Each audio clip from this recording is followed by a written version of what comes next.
Assalamu alaikum. May the peace and blessings of Allah be upon you, brothers and sisters. I would just like to take a few minutes today to discuss mental illness in our society. I'm not going to talk about the science of mental disease. We'll leave that to the professionals, the counselors, and the psychiatrists.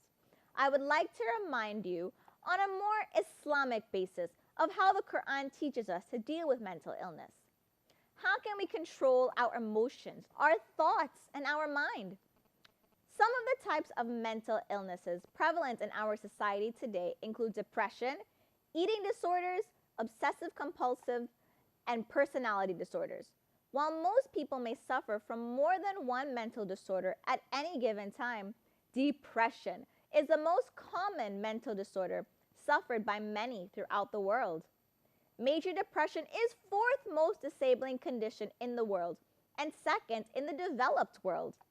The burden on society is incredible, and at the rate of increase, it will be the second most disabling condition in the world by 2020, right after heart disease. Everyone occasionally feels blue or sad from time to time, but depression is a more prolonged case that interferes with daily life and can cause pain for both you and those who care about you.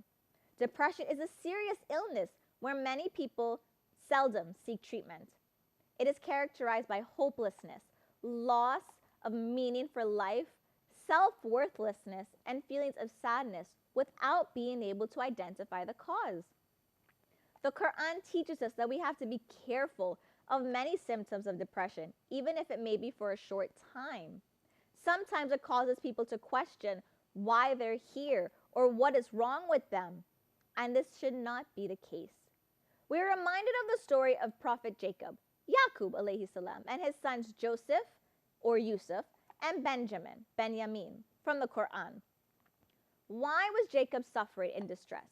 We know he was suffering and in distress because his sons Yusuf and Benjamin, his two most beloved sons, were missing. When we lose someone we love dearly, our own children, our parents or close relatives, our spouse, or maybe just for a moment we lose ourselves, we become depressed. We feel the whole world collapsing around us. But what did Prophet Yaqub say? I only complain of my suffering and grief to Allah. So the Prophet Yaqub is teaching us how to deal with grief, distress, and depression. Prophet Yaqub alayhi salam loved his sons Yusuf and Benjamin so much, but yet he was still in distress. There are many times in our life where we are tested by Allah. We lose something, maybe even a job, a limb, or home, or we lose the life of someone close to us, and we feel sad.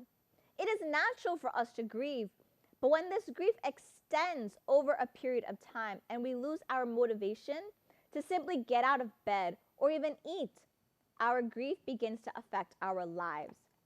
This is when we fall into depression. What did Prophet Yaqub advise us to do when we are in this state?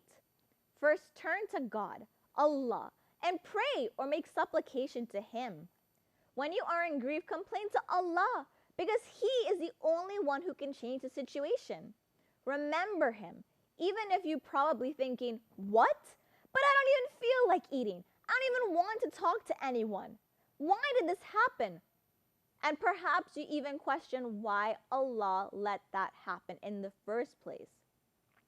But God is saying to remember Him in a positive way, to know that He is there, that He is listening to you. So praise Him and thank Him.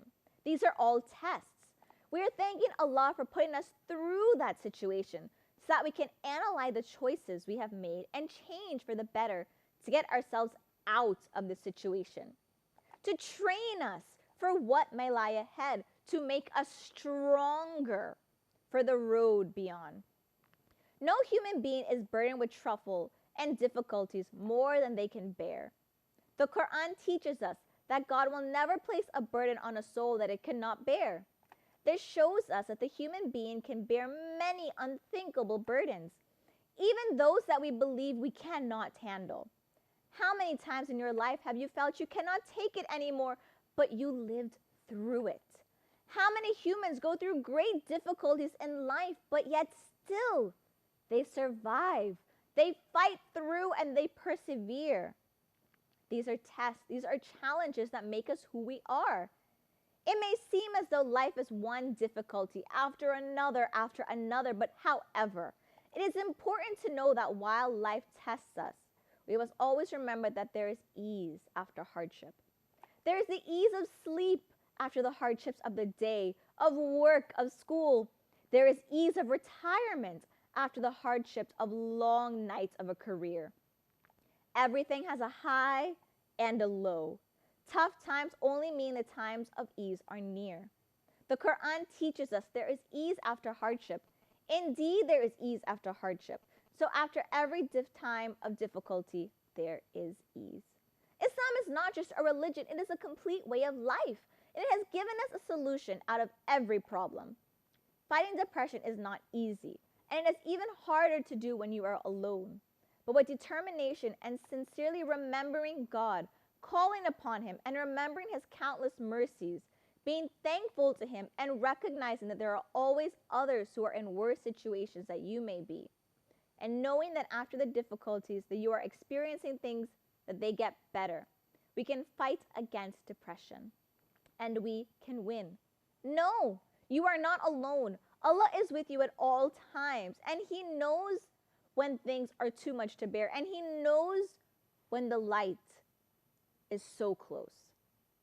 For more information on mental health services, you may contact your nearest health center or counseling organizations for assistance. You can also contact the National Islamic Counseling Service, also known as NICS.